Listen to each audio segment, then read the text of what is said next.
Hello दोस्तों, आप सभी को मेरे YouTube चैनल पे स्वागत है। हम लोग क्लास 10th के बायोलॉजी का पहला अध्याय जैव प्रक्रम पढ़ रहे हैं। इसके पहले वाले वीडियो में हमने आपको बताया था कि पाचन, मनुष्य में पाचन कैसे होता है या पाचन की क्रिया विधि क्या होता है। इसके पहले वाले वीडियो में हमने बताया था, उसमें कुछ टॉपिक छूट गया था जो इस वीडियो में हम लोग क्लियर करेंगे।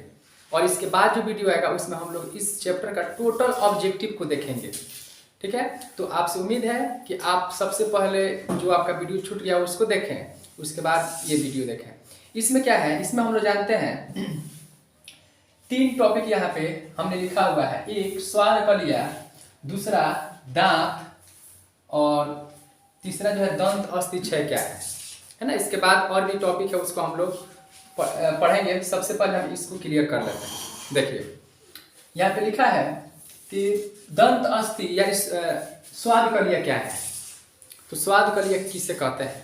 तो स्वाद कलिया जीभ जो होता है ना, जीभ के अग्र वाले भाग पे कुछ छोटे छोटे दाना होती है, यानी कि कुछ अंकुर होती है, जिसे हम लोग स्वाद कलिया कहते हैं। जीभ के ऊपरी सतह यानी कि आगे वाले भाग पे। अब ये स्वाद कलिया जो होती है ना, ये प्रत्येक जीव में जो भोजन करता है, चाहे गाय भैंस या कोई जानवर या मनुष्य हो या बंदर हो या कोई भी जीव होता है, उसके जीभ के अग्र वाले भाग पे ये स्वाद कलिया पाई जाती है। और इसी स्वाद कलिया के माध्यम से हम लोग अनेकों प्रकार के भोज्य पदार्थों का स्वाद लेते हैं। अगर ये स्वाद कलिया नहीं होता तो हम लोग कुछ भी खा लेते, लेकिन देखिए यही स्वाद कलिया के कारण हम लोग अनेकों प्रकार के भोज्य पदार्थ को बनाते हैं और उसका अलग अलग स्वाद लेते हैं। ये स्वाद कलिया के चक्कर में कितने जीव जंतु का हत्या हो जाती है। आप लोग जानते हैं कि हम लोग अपने स्वाद के लिए कितने जीव जंतुओं को हत्या करके उसको खा जाते हैं, या अनेकों प्रकार के फल फ्रूट्स हो गया या सब्जी वगैरह हो गया, सबको हम लोग खाते हैं। तो देखिए स्वाद कलिया क्या है कि जीभ के ऊपर वाले भाग पे कुछ छोटे छोटे अंकुर पाए जाते हैं। यहाँ पे हमने लिख दिया हुआ है, जिसे हम लोग स्वाद कलिया कहते हैं। ये अनेकों प्रकार के स्वादों का ज्ञान देता है, जैसे मीठा, खारा और ये खट्टा है और कड़वा, ये सबका ज्ञान देता है। याद रखना कि स्वाद कलिया जीभ पे, जीभ के अग्र वाले भाग पे, जीभ पर नहीं पाया जाता है। जीभ के अग्र वाला जो भाग होता है ना, ये इसी अग्र वाले भाग पे स्वाद कलिया पाया जाता है। और इसी स्वाद कलिया के माध्यम से हम लोग अनेकों प्रकार के भोज्य पदार्थों का स्वाद लेते हैं। ठीक, तो आपको समझ में आया होगा कि स्वाद कलिया किससे कहते हैं। अब हम लोग देखते हैं यहाँ पे दांत, टीथ जिसको कहा जाता है इंग्लिश में। ये दांत क्या है? तो दांत जो होता है ये हमारे शरीर का सबसे कठोर अंग माना जाता है। यानी कि हमारे जितने भी हड्डी जो है ना, ये हड्डी से भी कठोर होता है। ये शरीर का सबसे कठोर अगर अंग है तो वो दांत होता है। ये कठोर क्यों होता है? क्योंकि यह कैल्शियम का बना होता है। और ये कैल्शियम जो होता है, ये एक और इसका काम है दांत का, कि दांत जो होता है कितने भी कठोर भोज्य पदार्थ को हम लोग को तोड़ने में, इसको खंड खंड भागों में बांटने का काम करता है। ये आप देखते हैं कि हम लोग कितने कठोर कठोर भोज्य पदार्थों को तोड़ देते हैं, जैसे हड्डी वगैरह को तोड़ देते हैं, फिर गन्ना या अनेकों प्रकार के जो कठोर पदार्थ होता है, ये दांत उसको भी तोड़ देता है और भोजन को नरम बनाने का भी ये काम करता है। तो आपको याद रहेगा कि दांत जो होता है ये कैल्शियम का बना होता है, ये शरीर का सबसे कठोर अंग होता है और ये अनेकों प्रकार के भोज्य पदार्थों को खंड खंड टुकड़ों में तोड़ने का काम करता है। ठीक, यहाँ पे हम लिख देते हैं, यहाँ पे लिख दिए हुए हैं कि दांत ये शरीर का सबसे कठोर अंग है, ये कैल्शियम का बना होता है, यह भोज्य पदार्थों को छोटे छोटे खंडों में तोड़ने का कार्य करता है। अब ये दांत की जो संख्या होती है, ये एक अयस्क व्यक्ति, अब अयस्क व्यक्ति क्या है, जो जिसका एज लगभग 18 और 32 के बीच में होता है, ये अयस्क व्यक्ति कहलाता है। और अयस्क व्यक्ति में दांतों की जो संख्या होती है 32 होती है। यहाँ पे हमने लिखा हुआ है कितनी होती है, 32 इसकी संख्या। अब ये दांत जो होता है, इन दांतों को 4 भागों में बांटा गया है। यहाँ पे लिखा है दांत के प्रकार, टाइप्स ऑफ टीथ, यानी कि दांत जो होता है वो 4 प्रकार के होता है। पहला होता है कर्तनक, जिसको इंसाइडर कहा जाता है इंग्लिश में। ये दांत जो होता है, ये सबसे आगे वाला भाग जो होता है ना, ये जो दिखाई दे रहा है आपके सामने, यही दिखाई देता है हम लोग, यही जो होता है ना सबसे आगे वाला, 4 ऊपर और 4 नीचे, यही जो होता है ना ये कर्तनक होता है। है ना, इसका काम भी लिख दिया हुआ है कि यह काटने का कार्य करता है। ये मुंह के ठीक अग्र वाले भाग, ये जो मुख होता है ना, ये मुंह के ठीक सामने वाला ये भाग जो है ना, यही कर्तनक दांत कहलाता है। फिर यहाँ पे भेदक, इस कर्तनक के ठीक बगल में जो नुकीला नुकीला होता है, जो किसी भी भोज्य पदार्थों को फाड़ने का कार्य करता है। आप देख रहे होंगे कि दांत के जो इधर और इधर कुछ दो या एक ऊपर ऊपर दो नुकीला होता है और दो नीचे होता है। ये भोज्य पदार्थ है, कोई भी पदार्थ को ये फाड़ने का कार्य करता है। ये यहाँ पर देखिए फाड़ने का कार्य करती है। फिर इस भेदक के ठीक बगल में ये अग्र चौड़क होता है, प्रीमोलर, है ना, ये कैनाइन है, ये प्रीमोलर से ये भोज्य पदार्थों को कुचलने, ये नुकीला जो दांत है जिसको हम लोग भेदक कहते हैं। अब भेदक के ठीक बगल में ये होता है अग्र चौड़क। ये अग्र चौड़क जो होता है ना, भोज्य पदार्थों को थोड़ा कुचलने का कार्य करता है, बस थोड़ा सा कुचल देगा। ये कुचलने का कार्य करता है।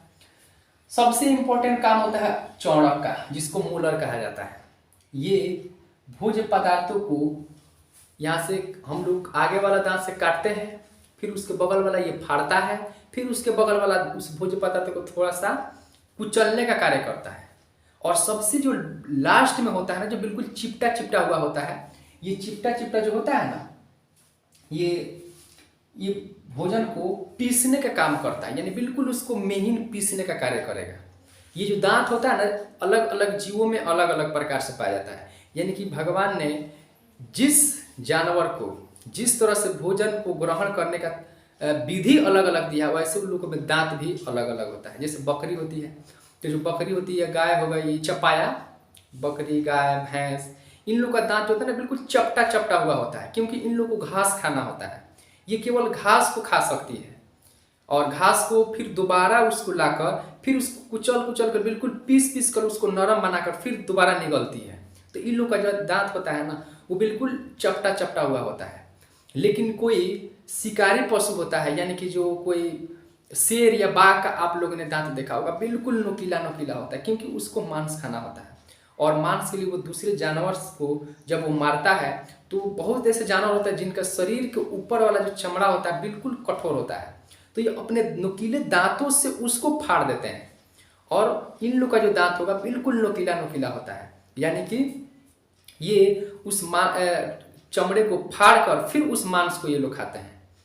तो जितने भी शाकाहारी जंतु है, यानी उनमें जो दांत होगा बिल्कुल चिपटा हुआ होगा, और जितने मांसाहारी जंतु है उसका जो दांत होता है बिल्कुल नुकीला होता है। लेकिन इंसान का जो दांत होता है वो नुकीला भी होता है और चपटा हुआ भी होता है। इससे ये पता चलता है कि भगवान हम लोग को मांसाहारी और शाकाहारी यानी सर्वहारी बनाकर ही दुनिया में भेजा हुआ है। हम लोग का चपटा हुआ भी दांत होता है, जिससे हम भाजप और पाला जो होता है वो भी खा लेते हैं, और जो नुकीला दांत होता है जिससे हम लोग मांस को भी आसानी से खा लेते हैं। तो ये दांत का हमने प्रकार बता दिया। अब हम लोग इसमें जानते हैं कि दंत अस्थि क्षय क्या है। दंत अस्थि क्षय जो होता है, ये दांतों में होने वाला एक प्रकार के रोग है। जब कोई व्यक्ति, अक्सर बच्चे, कोई मीठा पदार्थ जैसे चॉकलेट या आइसक्रीम खाते हैं, और उस चॉकलेट या आइसक्रीम के कुछ अंश जो होता है दांतों के जो बीच जो जगह खाली होता है, रिक्त स्थान होता है, उसी में वो फंस जाता है और वो दांतों को अच्छी तरह से साफ नहीं करता है। तो उस पदार्थ में होता है चीनी, शक्कर होता है। वो शक्कर कुछ बैक्टीरिया के साथ मिलकर अम्ल बना देता है, और वो जो अम्ल होता है ना, दांत के जो परत पर जो कैल्शियम का लेप लगा होता है, उस कैल्शियम के परत को ही नष्ट कर देता है। और जैसे ही कैल्शियम का परत कमजोर पड़ता है तो दांत भी कमजोर हो जाता है, और समय से पहले ही वो टूट कर गिर जाता है। ये दंत अस्थि क्षय।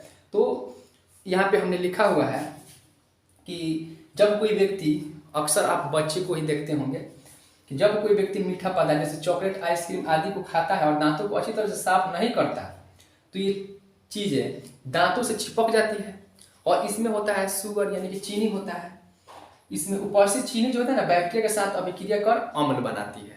याद रखना है, जब कोई भी बच्चा या कोई व्यक्ति मीठे पदार्थ जैसे चॉकलेट या आइसक्रीम खाएगा और दांतों को अच्छी तरह से साफ नहीं करता है, तो ये चॉकलेट के कुछ अंश उसके दांतों में फंस जाता है, और ये उसमें उपस्थित जो शुगर होता है, जो चीनी होता है, वो बैक्टीरिया के साथ में अभिक्रिया कर अम्ल बनाता है। और ये जो अम्ल होता है, दांत की जो परत जो होता है वो कैल्शियम का बना होता है, इसीलिए दांत मजबूत होता है।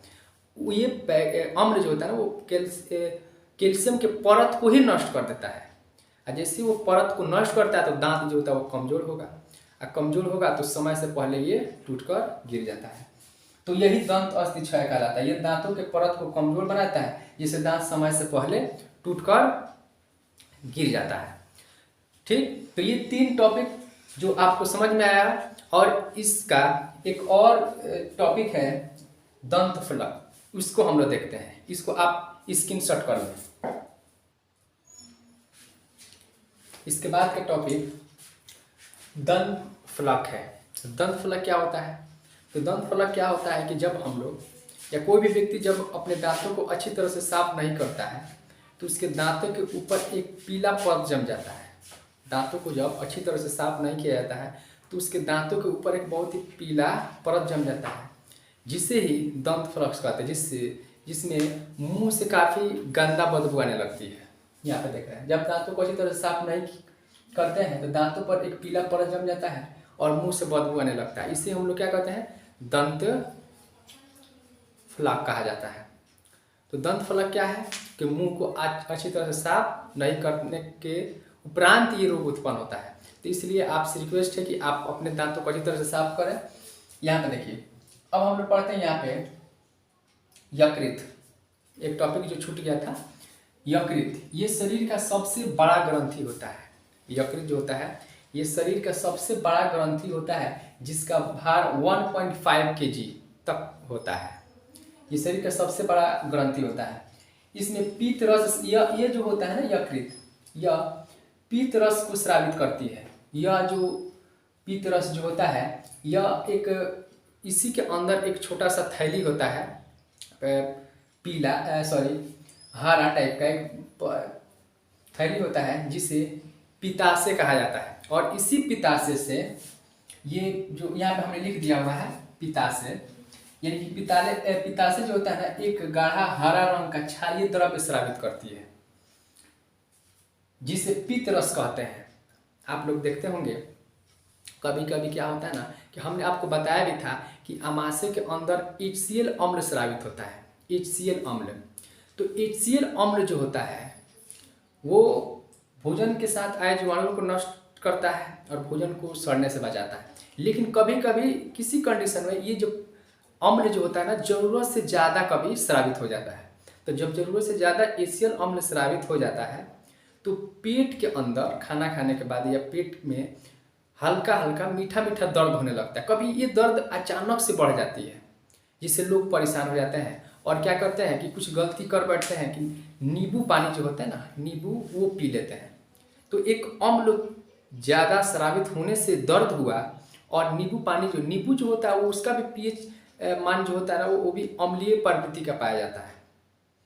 यानी कि नींबू का रस जो होता है वो भी एक अम्ल होता है। अम्ल के कारण हम लोग के पेट में दर्द हुआ और फिर अम्ल ही लेकर पी लेने पर क्या ये दर्द ठीक हो सकता है? बिल्कुल ठीक नहीं होगा। उस कंडीशन में आपको खावा सोडा, यानी कि जो खाने का जो सोडा होता है ना, वो क्षारीय प्रवृत्ति की पाई जाती है। उस समय में इंसान को वो खावा सोडा जल में घोल कर थोड़ा सा देना चाहिए, क्योंकि अम्ल और क्षार जब दोनों अभिक्रिया करता है तो वो न्यूट्रल हो जाता है, यानी कि उसको उदासीन कर देता है, और उदासीन कर दिया सब बीमारी खत्म हो जाता है।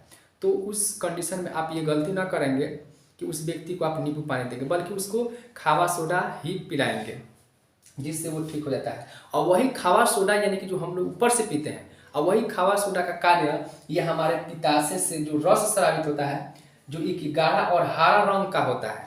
जो भोजन जो भी हम लोग खाते हैं वो अम्लीय अवस्था में होता है। जब ये क्षार यानी कि ये जो द्रव्य जैसे उसमें 1 या 2 बूंद टपकता है तो उसको वो न्यूट्रल कर देता है, जिससे भोजन पचने में बहुत ही आसानी से वो पच जाता है। पित्त रस कहते हैं इसे।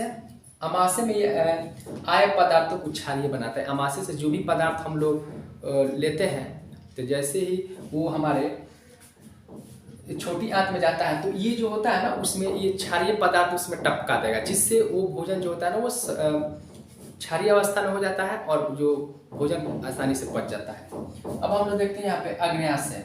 अग्न्याशय भी एक प्रकार की ग्रंथि है। यह ग्रंथि अग्न्याशय रस स्रावित करती है, जिसमें ट्रिप्सिन, इमाइलेज, लाइपेज, न्यूक्लियस एंजाइम पाया जाता है। और इसी से ये अग्न्याशय से एक प्रकार के और एंजाइम स्रावित होता है, जिसको इंसुलिन कहा जाता है। ये जो इंसुलिन होता है, ये हमारे शरीर के अंदर शुगर यानी कि चीनी के मात्रा पर नियंत्रण करता है। जब किसी इंसान को अग्न्याशय से जब ये इंसुलिन का स्रावण बिल्कुल कम हो जाता है, तो उस व्यक्ति के शरीर में चीनी का मात्रा बढ़ने लगता है। और ये चीनी का मात्रा बढ़ना ही इसको हम लोग मधुमेह कहा जाता है, डायबिटीज कहा जाता है। यानी कि आपके शरीर में शुगर की मात्रा, दुनिया में जितनी भी चीज़ हम लोग खा रहे हैं, जो भी भोज्य पदार्थ हम लोग लेते हैं, सब में शुगर की मात्रा होता है। और उस शुगर की मात्रा को नियंत्रण कौन करता है? इंसुलिन करता है। और वो इंसुलिन जो होता है वो कहाँ से स्रावित होता है? अग्न्याशय से स्रावित होता है। जब अग्न्याशय से इंसुलिन का स्रावण कम हो जाता है तो चीनी की मात्रा हमारे शरीर में बढ़ने लगता है। जब चीनी की मात्रा बढ़ने लगता है तो इसी रोग को हम लोग मधुमेह रोग कहते हैं, डायबिटीज, जिसको शुगर कहा जाता है। तो उस कंडीशन में इंसान को इंसुलिन बाहरी से या इंजेक्शन के माध्यम से शरीर में प्रोवाइड कराया जाता है, जिससे वो चीनी की मात्रा को नियंत्रण कर देता है। तो इस तरह से आज हम लोग ये पढ़े कि अग्न्याशय से कौन सा रस स्रावित होता है। अब हम लोग इसके बाद वाला जो वीडियो का उसमें हम लोग जानते हैं कि इस चैप्टर का जितने भी ऑब्जेक्टिव क्वेश्चन जो इम्पोर्टेंट है उसको हम लोग इसके बाद वाला वीडियो में पढ़ेंगे। आपसे उम्मीद है कि ये वीडियो आपको अच्छी लगी हो। अगर अच्छी लगी हो तो आप चैनल को सब्सक्राइब करें, लाइक करें, कमेंट करें और अपने दोस्तों के साथ में शेयर करें। आप इसको स्क्रीनशॉट कर लें।